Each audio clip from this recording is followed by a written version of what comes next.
Bismillahirrahmanirrahim. Innal hamdalillah nahmaduhu wa nasta'inuhu wa nastahdi bihi wa nastaghfiruh wa na'udzu billahi min shururi anfusina wa min sayyiati a'malina. Man yahdihillahu fala mudilla lahu wa man yudlil fala hadiya lahu. Asyhadu an la ilaha illallah wa asyhadu anna Muhammadan 'abduhu wa rasuluh. Allahumma shalli ala Muhammad wa ala ali Muhammad. Assalamualaikum warahmatullahi wabarakatuh. Alhamdulillah. Malah sama-sama kita rafakkan kesyukuran kita kepada Allah Subhanahu wa taala. Tengah hari ini sebelum masuknya waktu zuhur, malah sama-sama kita mengambil peringatan daripada Allah Subhanahu wa taala yang Allah taala beritahu, inna hazihi tazkirah. Sesungguhnya Al-Quran itu adalah peringatan. Liman syaa dzakarah, bagi orang yang mahu mendapat peringatan. Kan kadang-kadang Quran ni ada dekat kita tapi kita tak ambil peringatan, tak jadi apalah kan. Maknanya rugi kita lah, kita yang ruginya. Kerana Allah Taala kata Quran ini peringatan. Fadzakir, hendaklah kamu mengambil peringatan. Fa inna dzikra tanfa'ul mu'minin, kerana peringatan itu memberi manfaat kepada orang yang beriman.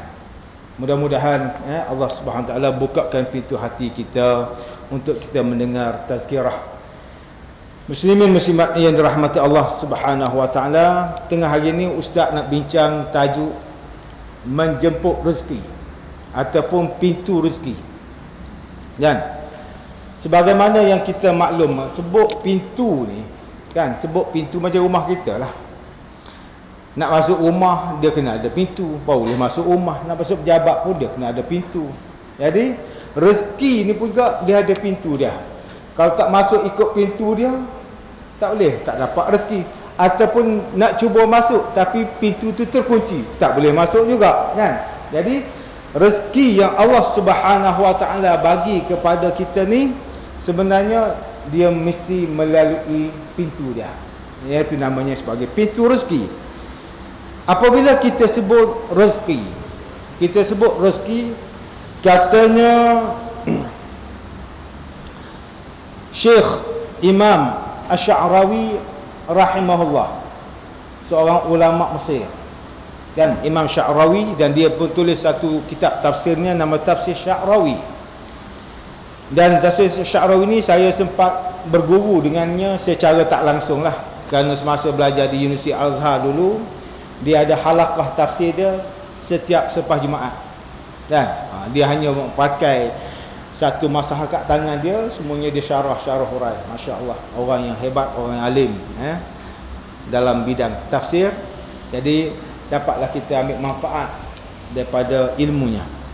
Baik, dia kata apa? Apabila kita sebut rezeki, iaitu rezeki ni apa yang kita rasakan manfaatnya. Rezeki adalah apa-apa yang kita rasakan manfaatnya, sama ada halal ataupun haram, sama ada baik ataupun buruk. Berat. Macam mana pula? Haram pun rezeki juga, haram pun rezeki juga. Buruk pun rezeki juga. Kita dia ingatkan rezeki ni halal saja. Tak. Rezeki adalah apa-apa yang kita rasakan manfaatnya, sama ada halal ataupun haram, sama ada baik ataupun buruk. Maka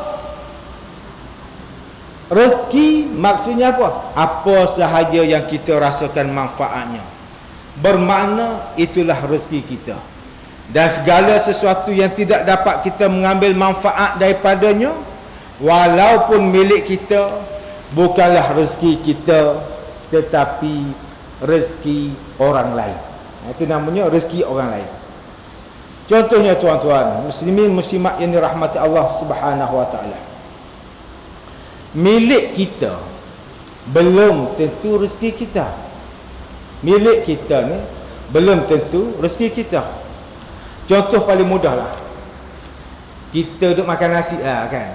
Makan nasi ni sekarang ni, nanti tunggu buka puasa lah. Okey, cerita masa kita buka puasa lah, cerita Masa kita berbuka puasa dengan hidangan kita yang lazat-lazat tu, tiba-tiba masa kita duk makan tu ada kucing datang kat kita. Kucing datang kat kita, mengiau-mengiau kat kita.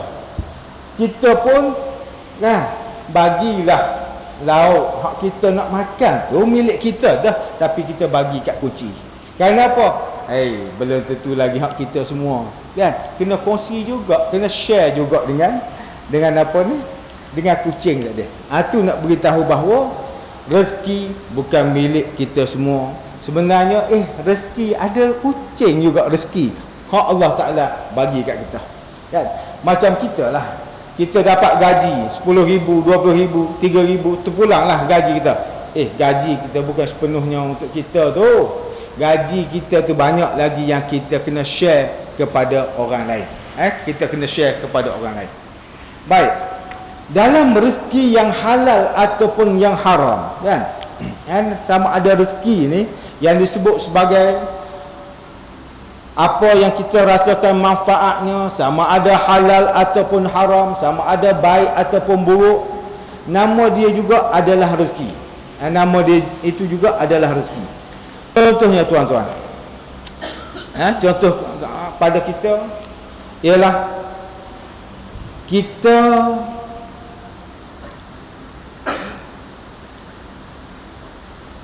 kita datang masjid lah, kita datang masjid kan, kita datang masjid. Bagus ni kita semua bagus lah datang masjid. Ada orang ni kan, dia boleh kayuh basikal je 20 km, 30 km, tapi masjid tak sampai. Masjid tak sampai, tak gagah dia, tak kuat dia. Kalau tengok tu atlet kan, basikal boleh kayuh 20 km, rumah dia sebelah surau, sebelah masjid, tak sampai 20 km dia boleh sampai kan. Tu tak hebat kan? Apa hebat? Tak hebat kamu. Surau tak sampai, masjid tak sampai, tak hebat. Sebab itulah pernah ada seorang jemaah tu yang pergi dengan ustaz tahun lepas, jemaah haji. Dia kata, ustaz, ayah saya dia pesan kat saya, kalau nak beli rumah, dia kata kan, nak beli rumah ni belilah sebelah surau, sebelah masjid lah. Ayah dia pesan kan. Dia pun tanya ayah dia, kenapa ayah suruh beli depan rumah depan surau, depan masjid? Dia kata, senanglah, kalau kamu mati tu orang tu angkat dekat lah. Kalau rumah kamu jauh-jauh tak ada harapan lah kan. Maknanya tu dia pesan macam tu kan, tak ada harapan lah. Kalau rumah kamu jauh tak ada orang nak bawa pergi masjid surau. Jadi kalau kamu masa hidup tak datang surau, masa mati pun orang angkat lagi sebab rumah dekat kan. Kalau rumah jauh, mati pun tak sampai kat surau juga, rugilah dia. Tajam sangat kan. Ayah dia pesan, saya terkenang ustaz sampai sekarang, memang saya beli rumah cari depan masjid bang surau kan. Maknanya ada peluang saya nak pergi masjid bang surau. Baik, cerita berkenaan dengan rezeki ni. Kadang-kadang hak haram pun jadi rezeki kita juga. Kadang-kadang hak haram pun jadi rezeki kita. Kita datang masjid surau, tiba-tiba lepas nak balik surau, tengok tak ada selipar, tak ada. Selipar kita tak ada, yang songlak kat orang pula. Kita pun duk genung balik, takkanlah aku nak balik jalan kaki. Tak apalah, aku pinjam kejap. Hati kata tak apalah, aku pinjam kejaplah seliparnya. Kemudian aku hantar balik. Dia pun ambil lah selipar orang ni balik ke rumah dia. Bila mana sampai selipar buat balik kat rumah dia, sedap pula pakai selipar tu. Hak orang ni rasa lah putus macam tu selipar. Rezeki juga tu, tapi rezeki haram. Tu baru selipar. Tu bukan cerita projek besar-besar lagi tu kan.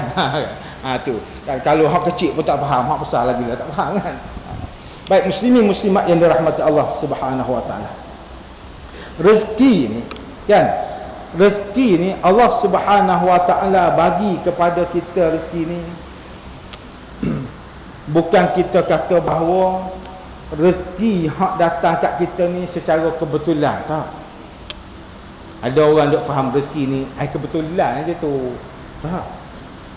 Dia kadang-kadang kita duk rasa macam tu, tapi sebenarnya bukan macam tu lah. Itu salah faham kita. Salah faham kita.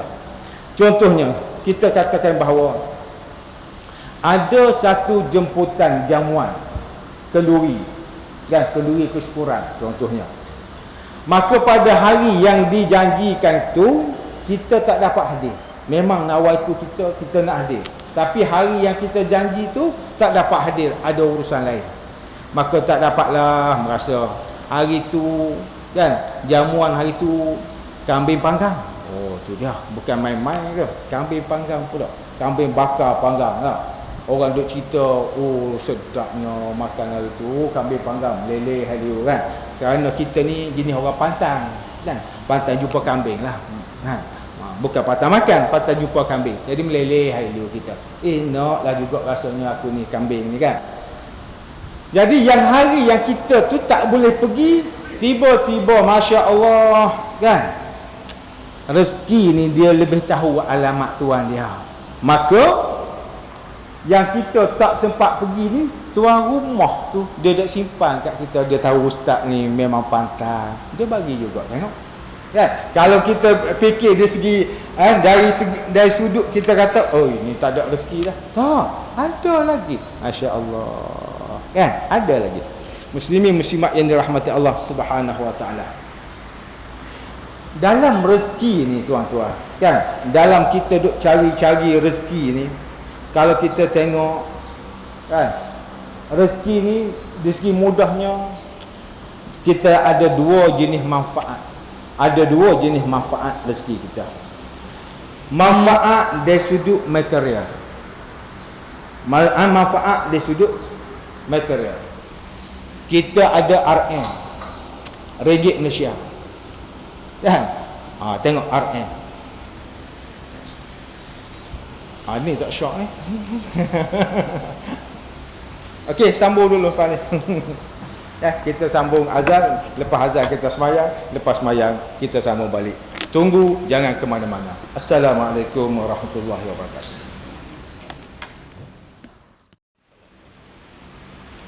Muslimin muslimat yang dirahmati Allah Subhanahu wa taala, dua jenis manfaat rezeki.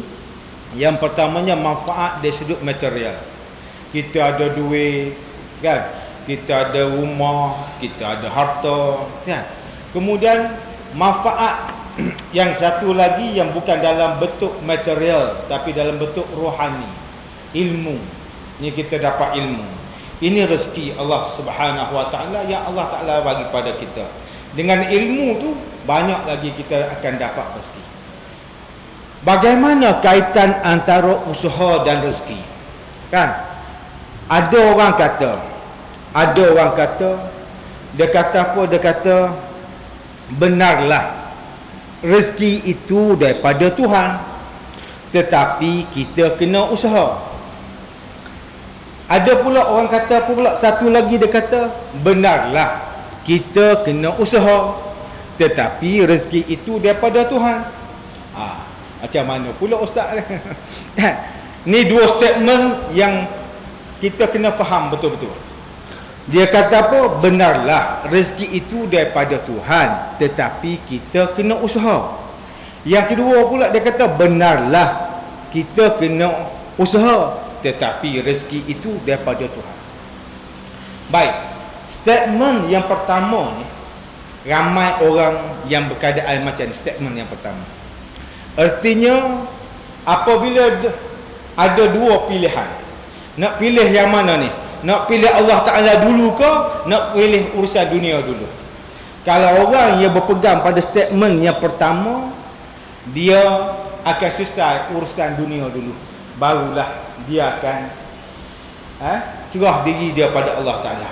Dia buat bisnes dia, kalau dia buat meeting, dia buat apa saja, azan, peduli apa azan, lepas ni aku boleh semayang. Dia tak datang surau, dia tak datang masjid. Relax bro pula dia panggil tu, bukan main-main kan. Orang kata jom solat, relax dulu bro kan. Habis dulu meeting ni, kita UKM, Universiti Kuat kan, Kuat mesyuarat ni kan, duk ke mesyuarat saja kan. Jadi tunggu dulu, dia tak tunggu dulu kan, nak suruh selesai meeting ni kan. Jadi oleh kerana tu semayang lewat. Kalau seorang ni yang dia bergantung harapan dia pada Allah Ta'ala, dia kata ni meeting, tak apa, berhenti dulu meeting, kita pergi semayang, lepas semayang kita sambung meeting. Dua keadaan yang berbeza. Sebab itulah para sahabat pernah cerita bahawa para sahabat ni dia sedang menyiapkan rumah dia. Kan? Ada satu tempat je, satu bahata ni nak complete. Tapi dengan azan dia tak apa, lepas ni kita sambung. Walaupun satu bahata lagi aja. Kata lepas ni kita sambung. Kenapa? Yakin dia kepada rezeki itu daripada Allah Subhanahu Wa Taala. Jadi tuan-tuan, letak prioriti kepada kita kat mana kita. Kan kalau kita dengan Allah Subhanahu Wa Taala, kita tidak mengagungkan Allah, kita tidak membesarkan Allah Subhanahu Wa Taala, bagaimana kita nak dapatkan rezeki daripada Allah Subhanahu Wa Taala? Baik. Harta dan rezeki. Harta dan rezeki. Seseorang akan berkata, dalam satu hadis yang diriwayatkan oleh Imam Muslim menyebutkan tentang harta. Dia kata apa? Seseorang akan berkata, mali, harta aku ni. Ini harta aku. Sedang untuknya hanyalah 3 perkara daripada hartanya. Kita ni ada pada harta kita 3 perkara saja tuan-tuan. Yang pertama, apa yang dia telah makan, maka dia telah habiskan. Atau apa yang dia telah pakai, maka dia telah lusuhkan. Atau apa yang dia telah berikan, maka ia menjadi simpanannya di akhirat, atau disimpankan pahalanya. Dan yang selain demikian, maka ia akan pergi musnah. Sedang apa yang ditinggalkannya adalah untuk manusia. Itu kena faham rezeki kita ni. Rezeki hak kita ni sebenarnya tuan-tuan, hak kita makan, hak kita pakai. Oh ni baju ni, oh ni rezeki ya. Alhamdulillah, ni rezeki ustaz ni. Ustaz boleh pakai baju. Dah. Hak ustaz makan, itulah. Kemudian hak ustaz infak, sedekah, belanja. Itulah rezeki. Hak lain bukan milik kita lah. Harta, oh banyaklah duit, oh boleh tahan, adalah 10 juta. Ya. 10 juta tu hak kita tak tahu berapa ribu je. Hak lebih tu hak orang lain. Nak tinggalkan isteri, nak tinggalkan anak-anak, nak tinggalkan isteri-isteri. Kan? Tu maknanya rezeki hak lain. Hak kita tak ada, kita nak makan, kita nak pakai tu. Ya, hak yang kita je.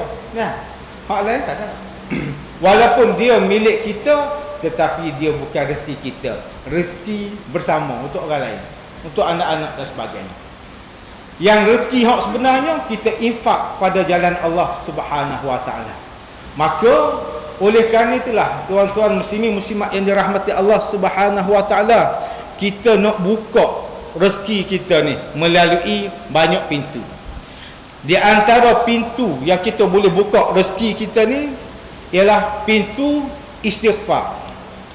Pintu istighfar. Sekarang ini kita berada di pusingan yang kedua. Baru nak masuk separuh akhir lah. Kan? Akhir kita 21 Ramadan. Ni baru nak masuk separuh akhir. Tapi yang gugur syahid pun ramai dah. Kan? Yang gugur syahid tu ramai dah. Dia pergi masjid surau tu 3 malam aja. Orang pergi 30 malam, dia pergi 3 malam. Kosong belakang tak ada dah. Dia tak kat 3 malam. Malam keempat tak ada dah, hilang dah. Syahid awal syahid. Jadi ini nak beritahu ramai orang sambut Ramadan kerana adat, bukan kerana ibadat. Kalau kita sambut kerana ibadat, kita akan teruskan perjuangan kita nak masuk final. Kan? Nak masuk final. Malam tadi kita tengok pakat menangis tak dapat masuk final. Cuba kita menangis juga kan. Allah, aku tak sempat dengan Ramadan akhir. Menangis juga kan. Tu patutnya ni tak. Malam akhir duk sibuk dengan orang sibuk Lailatul Qadar, kita sibuk Lailatul Qadar. Hanya susahlah kita semua tuan-tuan. Kan? Duk main macam tu. Baik. Artinya rezeki yang Allah Subhanahu Wa Taala ni kita boleh buka pintunya melalui namanya pintu istighfar. Bagaimana Nabi Nuh alaihissalam beritahu kepada kaumnya, faqultu astaghfiru rabbakum innahu kana ghaffara yursilis samaa'a 'alaikum midrara wa yumdidukum bi amwalin wa banin. Perintah Nabi Nuh beritahu, wahai kaum aku, hendaklah kamu beristighfar kepada Allah Taala. Maka Allah Taala akan hantar air hujan, yursilis samaa'a 'alaikum midrara. Kemudian wayum didkum, aku akan suburkan, Allah Ta'ala akan suburkan kepadamu bil banin, dengan harta benda dan juga anak pinak. Kan? hari ni tuan-tuan, kita istighfar dengan Allah Ta'ala ni tak berapa rajin kita. Nabi beritahu, aku beristighfar pada Allah Ta'ala 100 kali. Nabi beritahu. Hak tak ada dosa, Nabi hak tak ada dosa 100 kali. Kita hak banyak dosa 10 kali. Oh, hebat. Hebat sungguh kamu. Nabi 100, kamu 10. Nabi tak ada dosa, kita banyak dosa 10 kita. Nabi 100. Allah. Patutnya kena faham kita apa? Nabi 100 tak ada dosa, aku hak ada dosa 1000 kali. Tu baru betul. Ni terbalik habis. Ya. Sayyidul istighfar. Sebab itulah tuan-tuan, banyak kesilapan kita dalam masa kita berpuasa ni hak jadi adat pada kita. Contohnya masa kita bersahur. Ramai orang puasa yang tak bersahur. Ramai orang puasa yang bersahur awal. Ramai orang puasa yang bangun makan minum saja. Ramai orang puasa dia bersahur tu hanya makan minum saja. Tak betul. Yang betulnya bangun bersahur dan beristighfar kepada Allah Ta'ala. Dalilnya wabil asharihum yastaghfirun. Sifat orang mukmin ni pada waktu sahur, wabil ashar, pada waktu sahur, hum yastaghfirun, mereka minta ampun pada Allah Subhanahu Wa Ta'ala. Tu baru betul. Bangun sahur, ibu-ibu solat dulu 2 rakaat. Ayah sebelum makan sahur solat dulu 2 rakaat. Kurang-kurangnya solat sunat taubat, beristighfar pada Allah Ta'ala. Allah Ta'ala nak buka pintu rezeki pada kita. Kita ni kerana banyak dosa, susahlah rezeki nak datang kat kita. Jadi kita kena buka pintu rezeki tu melalui dengan istighfar. Kita boleh buka rezeki ni tuan-tuan juga melalui pintu lain yang namanya pintu dia sedekah. Pintu sedekah. Dah. Pintu sedekah. Sebab apa? Sebab sedekah ni tuan-tuan, apabila kita sebut sedekah, Allah Subhanahu Wa Ta'ala beritahu kepada kita matematik Allah Ta'ala ni berbeza dengan matematik manusia. Kita manusia 10 tolak 1 9. Matematik Allah 10 tolak 1 19. 10 tolak 1 19. Sebab 9 hak kita, 10 Allah Ta'ala ganda balik. Satu kebaikan 10, artinya 19. Ya. Kita duk kira comot, Allah habis tinggal 9. Tak, Allah Ta'ala kata aku bagi 10 lagi, dapat 19. Bahkan Allah Ta'ala boleh ganda sampai 700 kali ganda. 700 kali ganda. Artinya 10 tolak 1 dia akan jadi 709. Masya Allah. Dan dalam bulan Ramadan ni satu yang lebih hebat lagi, Allah Ta'ala bagi 1000 bulan. Kalau kebetulan malam tu kita bersedekah, Masya Allah, boleh dapat ganjaran 1000 bulan. Hasil daripada apa? Kita hanya bersedekah. Yang tadilah kita ingat tadi kan, rezeki kita 3 ni. Kita kena ingat tadi yang hadis yang Ustaz baca tadi. Kan? Apa hak kita makan, apa hak kita pakai, apa hak kita sedekah. Tu je rezeki kita. Sekarang ni cuba kita renung balik. Sahabat-sahabat dulu nak banding dengan kita jauh langit bumi lah. Ceritanya sahabat apa yang sahabat bersedekah dengan kita bersedekah jauh langit bumi, tapi kita kena ambil pengajaran juga. Walaupun kita tak mampu nak buat macam dia, sekurang-kurangnya kita kena buat juga. Contohnya Abu Bakar, semua harta benda dia untuk Allah Ta'ala. Tak ada apa pun Abu Bakar bagi semua harta benda dia. Dan tidak pernah kita dengar bahawa Abu Bakar jatuh muflis kerana dia bagi harta dia seluruh pada Allah Ta'ala dan Rasul. Kalau tuan-tuan ada pernah jumpa statement macam tu, Abu Bakar jatuh muflis kerana dia? Tak ada. Bahkan dia bertambah kaya. Dia bagi 100%, dia bertambah kaya. Abu Bakar baik, Umar baik, Osman baik, semua pakat-pakat belanja harta dia untuk Allah Ta'ala. Kenapa? Kerana rezeki dia nak perlihatkan rezeki dia di hari akhirat yang tu. Maka salah seorang juga yang dijamin masuk syurga, Talhah. Dia ada kebun ladang kurma, yang ladang kurma dia sebelah Masjid Nabawi. Sekarang ni tak ada lah. Ladang kurma dia tu dah jadi tapak masjid dah sekarang ni, Nabawi.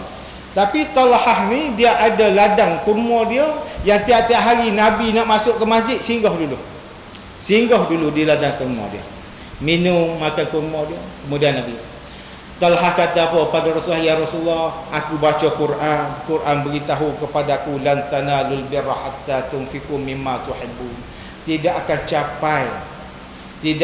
capai manfaatnya yang sempurna, melainkan aku membelanjakan hartaku yang aku suka. Lan tanalul birra, tidak akan sempurna kebaikan tu, melainkan aku akan infakkan yang benda yang paling aku suka, mimma tuhibbu. Maka Talhah pergi bertemu dengan Rasulullah, ya Rasulullah, aku ada ladang kurma, dan ladang kurma inilah yang aku sayang sekali. Tak adalah harta yang Allah Ta'ala bagi, yang ni yang aku paling sayang. Ya Rasulullah, aku wakafkan ladang kurma ni untukmu, ya Rasulullah. Nabi kata apa? Bah ya Talha, buntung sungguhlah kamu, ya Talha. Nak beritahu apa? Buntung kerana dia dapat infak harta dia untuk jalan Allah. Buntung kerana apa?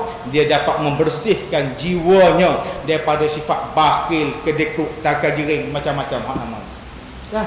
Sebab itulah dalam apa saja sedekah zakat ni, khuz min amwalihim sadaqatan tutahhiruhum wa tuzakkihim biha. Ambillah daripada harta bendamu berupa sedekah ataupun zakat. Tujuan apa? Tutahhiruhum, nak membersihkan jiwa kamu, wa tuzakkihim biha, dan nak mensucikan diri kamu daripada sifat bakhil.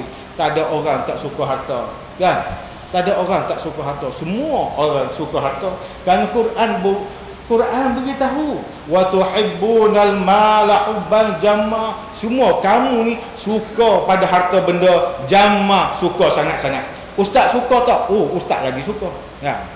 Mana tak kira siapa dia, harta ni semua suka. Tapi kita kena bersihkan harta kita. Kita nak buka harta kita, kita nak jemput rezeki lain melalui dengan kita bersedekah. Nabi kata apa? Anfik yunfik. Kamu bagi, aku bagi balik. Kamu bagi, aku bagi balik. Bahkan banyak hadis-hadis yang sahih yang menceritakan kelebihan bersedekah. Ma naqasa malum min sadaqah. Tidak akan berkurangan harta bila mana kita bagi sedekah. Kita nampak dari segi zahirnya kuranglah, 10 tolak 1 9. Tak, Allah Ta'ala bagi. Allah Ta'ala bagi. Dan harta ni tuan-tuan, contohnya orang yang suka berderma, orang suka bersedekah, kan, Allah Ta'ala ganti banyak perkara pada dia. Contohnya kalau seorang ni dia boleh infak harta dia 100 ringgit, dia dapat menyelamatkan beribu ringgit. Dia dapat menyelamatkan beribu ringgit. Dia hanya bagi 100 ringgit, tapi dia dapat menyelamatkan beribu ringgit. Kenapa? Di antaranya hadis yang sahih menceritakan bahawa hendaklah kamu berubat dengan bersedekah. Hendaklah kamu berubat dengan bersedekah. Artinya kita boleh ubat penyakit kita melalui dengan bersedekah. Hanya dengan 100 ringgit, tapi Allah Ta'ala selamat kita. Darah tinggi tak kena, kecil manis tak kena, jatuh tak bersombat. Hanya dengan 100 ringgit saja, tapi dapat menyelamatkan beribu-ribu ringgit. Tapi kita tak sedar perkara ini. Kita tak nampak. Ya Allah Ta'ala beritahu ganjaran yang berlipat kali ganda bila mana kita. Kenapa?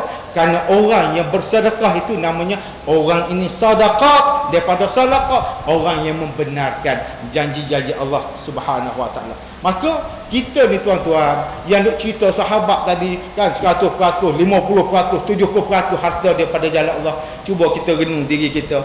Aku ada ke 10% harta yang Allah Ta'ala bagi kat kita? Ada ke 10% kita guna untuk jalan Allah Subhanahu Ta'ala? Allah Ta'ala bagi duit kat kita ada 10,000. 1,000 ada tak kita guna untuk fisabilillah? Allah Ta'ala bagi 100,000. Ada ke 10,000 kita guna untuk jalan Allah Subhanahu Wa Ta'ala? Tepuk dada tanya iman. Mudah-mudahan muslimin muslimat yang dirahmati Allah Ta'ala, pintu rezeki Allah Ta'ala buka dengan macam-macam lagi. Yang terakhir sekali, Allah Ta'ala buka pintu rezeki kita melalui solat berjamaah. Solat berjamaah, kan? Ni mari solat berjamaah waktu isyak. Mari isyak, mari. Bulan puasa semaya isyak aja, mari berjamaah. Sebab apa? Sebab lepas isyak ada witir, kan? Kalau subuh lepas isyak tu ada tarawih. Sebab tu mari semayang, mari berjamaah waktu isyak bulan Ramadan. Berjemaah ni fardu kifayah, bukan tak payah. Yang ramai kita kira tak payah aja. Kamu dah pergi dah, selamat aku. Malu kita nak berhadapan dengan Allah Ta'ala. Nabi kata orang buta kena mari berjemaah. Kita hak celik tak mari jemaah. Kita hak dekat dengan fakulti pun tak mari, dekat masjid pun tak mari jemaah. Apa ni? Kan? Nak jawab apa dengan Allah Subhanahu Wa Taala dalam keadaan kita yang macam ni? Walhal Allah Taala buka pintu rezeki kita, orang yang berulang alik ke masjid, bahkan VIP Allah Taala. 3V ni. Kan?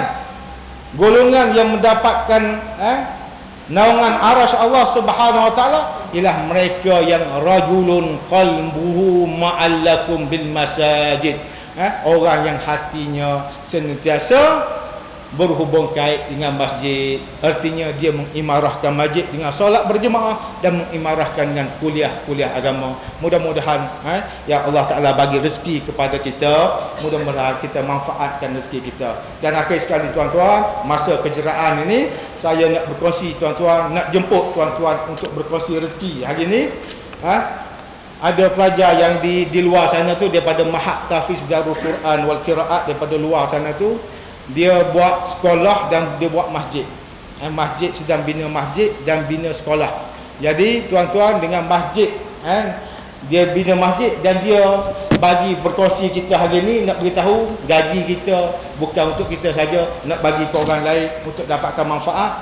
Dia hanya dengan wakaf RM50 saja, bukan minta RM500, RM50 saja tuan-tuan. Jadi manfaatkanlah, mudah-mudahan perkongsian kita pada tengah hari ini Allah Ta'ala buka pintu rezeki kepada kita, dan Allah Ta'ala hilangkan segala penyakit-penyakit yang kita ada, terutamanya penyakit hati, sifat bakhil, sifat kedekut, kita boleh buang dalam diri kita. Dan benarlah janji Allah, wa may yuqashuha nafsihi fa ulaika humul muflihun. Sesiapa yang dapat membersihkan jiwanya daripada penyakit bakhil, maka mereka lah orang yang berjaya dunia dan akhirat. Aku liqauli hadza, wassalamualaikum warahmatullahi wabarakatuh.